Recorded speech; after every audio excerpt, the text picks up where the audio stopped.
theories still exist about the death of Tupac Shakur and the Notorious B.I.G. There are many theories of who was behind the killings, and a lot has been revealed over the 2 decades since their deaths. However, both cases are technically still unsolved. Both were huge icons in music, but at times their personal lives overshadowed their music, especially that of Tupac Shakur. As huge as they were, what were their business affairs like? Did they have good contracts? And what was their net worth at the time of their death? In the 90s, getting a bad contract was pretty typical, especially for R&B and hip-hop artists of the time. In fact, it was even to be expected. Neither Bad Boy, run by music mogul Puff Daddy, nor Death Row Records, run by Suge Knight, had the best reputations for their business affairs. Tupac and Biggie were at the top of their game as rappers. They had the lyrics, their own styles, although Tupac said that Biggie stole his, and they had the record sales. Each had loyal fans all over the world and platinum selling albums under their belts. Sadly, both of their lives were tragically cut short at the height of their success. Biggie was only just getting started when he was killed. Although he had been rapping and releasing music underground, he had only released 1 album in the mainstream before his death, and he was actually in LA promoting his 2nd album on the night he was killed. Ironically, it was called Life After Death.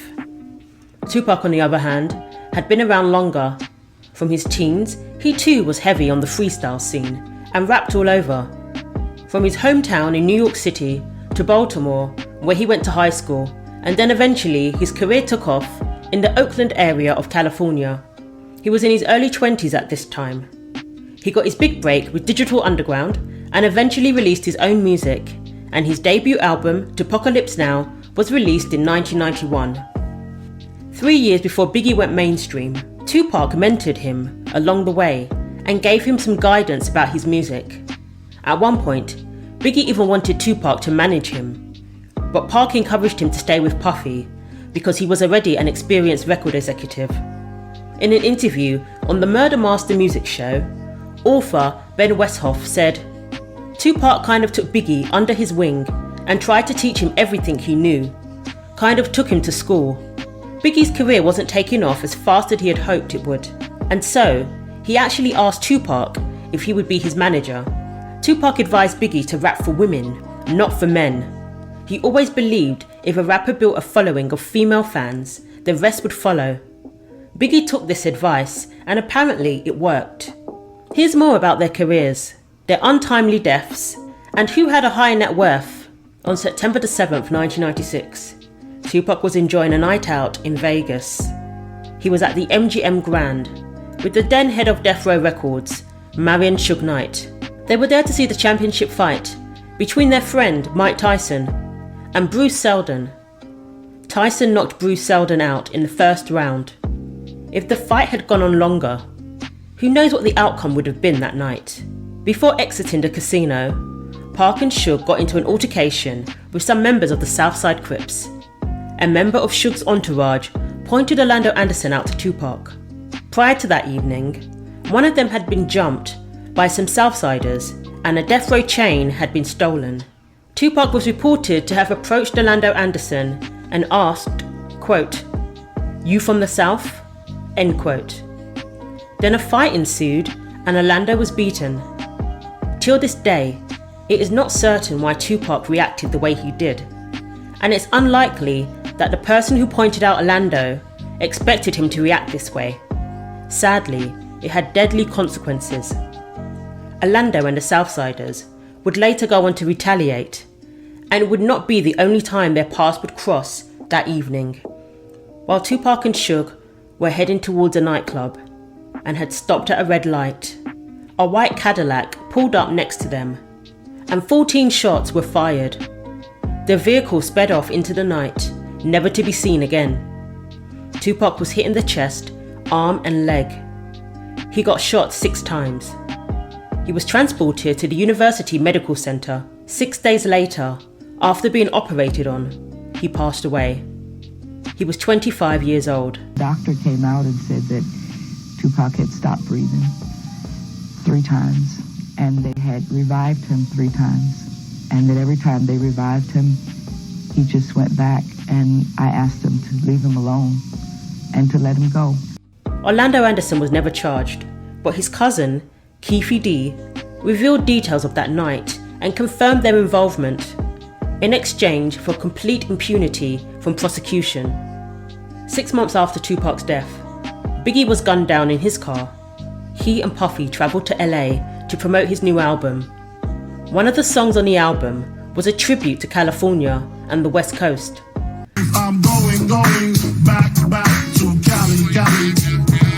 Biggie was looking forward to his album coming out and clearing up some of the misconceptions people had of him.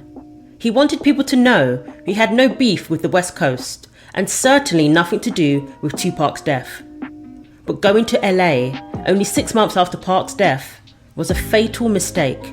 At 12:45 a.m, Biggie and Puffy left a star-studded party with many celebrities in town for an awards show. The party was so rambunctious, it got shut down by the fire department for overcrowding.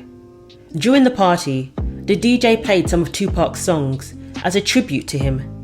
The crowd went wild, and it was clear people were still hurting over the loss. Many celebrities were caught on camera having a good time, including Puffy. Biggie stayed in the back and wanted to keep a low profile.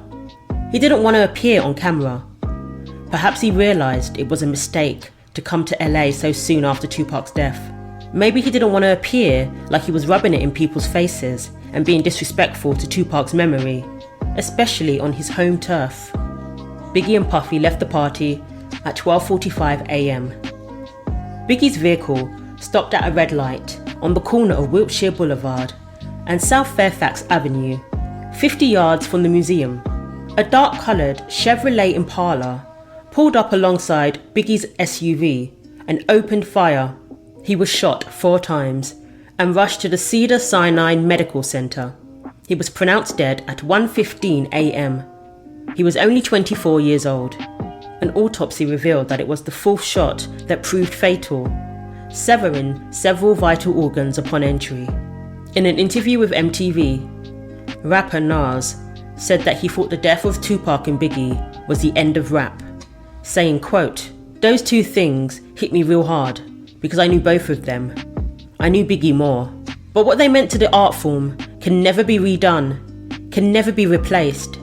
And when those 2 guys passed away, I thought it was the end of rap," end quote. Biggie had an estimated net worth of $10 million at the time of his death, according to Celebrity Net Worth. His first album, Ready to Die, was released on September the 13th, 1994. It garnered 2 #1 singles, Big Papa and One More Chance. The album was released exactly 2 years before Tupac's death, who died on Friday the 13th, 1996. One More Chance sold 1.1 million copies, and Ready to Die went 6 times platinum. Busta Rhymes said Biggie used to stand on street corners, giving out free copies of his Ready to Die album, in hopes of promoting it. He came a long way from his early days as an up-and-coming rapper and a former drug dealer. Tupac, at the time of his death, had sold 60 million albums worldwide. Despite this, he was reported to be in debt. Death Row claimed Tupac's estate owed several $million. I discovered he had next to zero, next to nothing. I discovered that the home that he had thought that he had just bought was not his. The contract Park signed with Death Row was handwritten. It was signed while he was in jail and as a condition of being bailed out by Suge. Park was not in much of a position to negotiate the terms of the contract. Even the lawyer who oversaw the contract worked for Death Row. He probably had a low royalty rate, and it wasn't uncommon for artists to sign away their rights to their masters. This is pretty standard even today. Labels would offer their artists a certain number of cents per album, instead of a more favourable percentage rate of royalties per album. Even though Suge bailed Tupac out of jail and bought his mother a house, in the end, it was Tupac who would have to pay it all back. He got out of prison on Thursday, and by Thursday night, he was in California in the studio. By Friday, Tupac had completed 7 songs from that double album. As well as this, he had the usual costs attributed to a new artist, all of which would have been recoupable for the label. In order to pay the debt back, many posthumous songs were released, such as Changes and Ghetto Gospel. Ghetto Gospel reached #1 in 4 countries, and many of Park's previous platinum-selling albums went multi-platinum again. In 2007, Afeni Shakur took Death Row to court, forcing them to release Tupac's Song Vault, which they were holding on to. She was reportedly awarded 152 songs from the label's vault, and songs recorded at the height of Tupac's career. Many attest to his rigorous work ethic, sleeping in the studio and working around the clock. He reportedly recorded 20 albums worth of songs while at death row.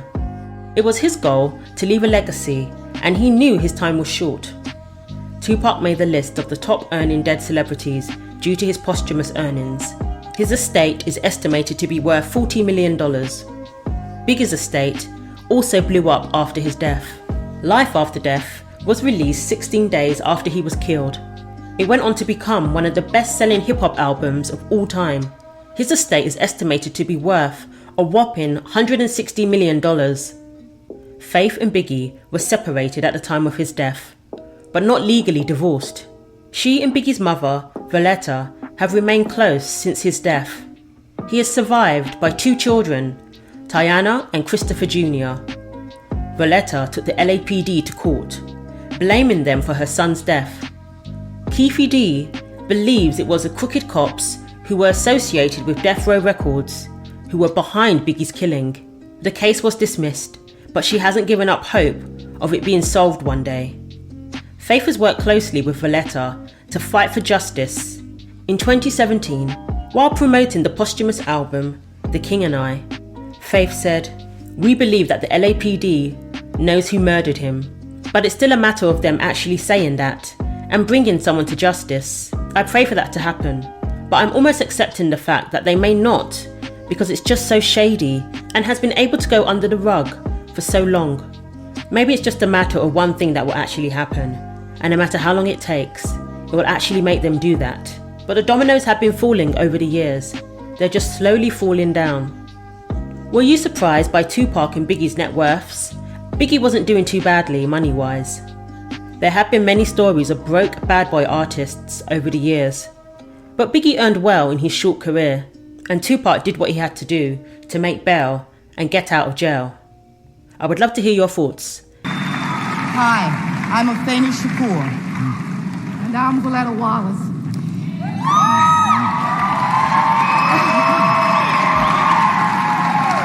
In keeping with both our sons' memories and contributions to the arts, we stand united as mothers preserving their legacies.